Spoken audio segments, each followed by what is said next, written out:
While China sends more students abroad than any other country, and that number is set to keep on increasing. That's according to the latest report by the Center for China and Globalization. And for more on this, let me bring in my colleague Zhao Lingfeng to talk more.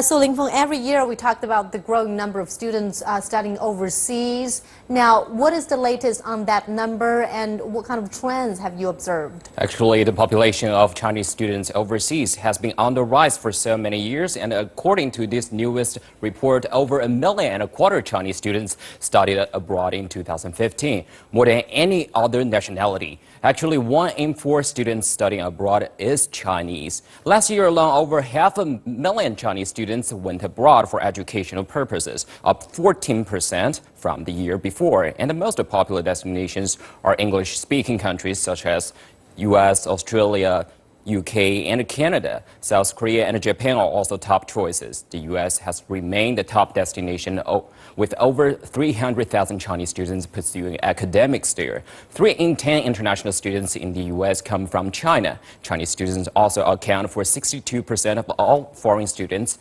that study in South Korea, even though there are fewer than 100,000 Chinese students going to school there. Meanwhile, more students are returning home after graduation. Some 400,000 come back in 2015, an increase of over 10%. Their motivations to return include a better career prospect here back home, and more companies are offering international competitive packages for overseas talent. Meanwhile, there are more relaxed foreign visa policies here to make it easier for returnees to travel overseas again. So more are going overseas, but at the same time, more coming home. Lots of interesting figures there. You just talked about preferences in terms of education destination. What about the trends, the different new phenomenon that we're seeing today? So the most prominent change that I found is in the age of these people.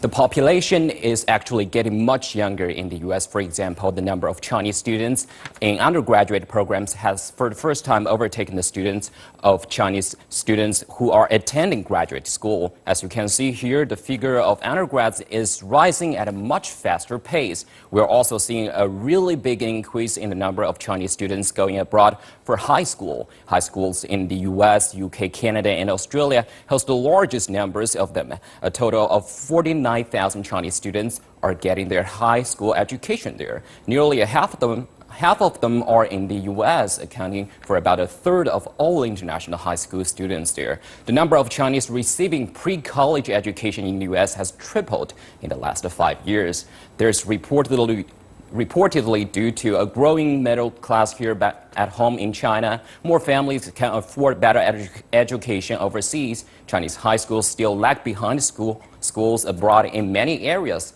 and many of these Chinese schools are highly competitive as well. That's one more reason for the parents to send their kids abroad. And experts say this trend is set to continue for years to come. Back to you, Maman. Thank you so much, Lingfeng, for walking us through all those important information.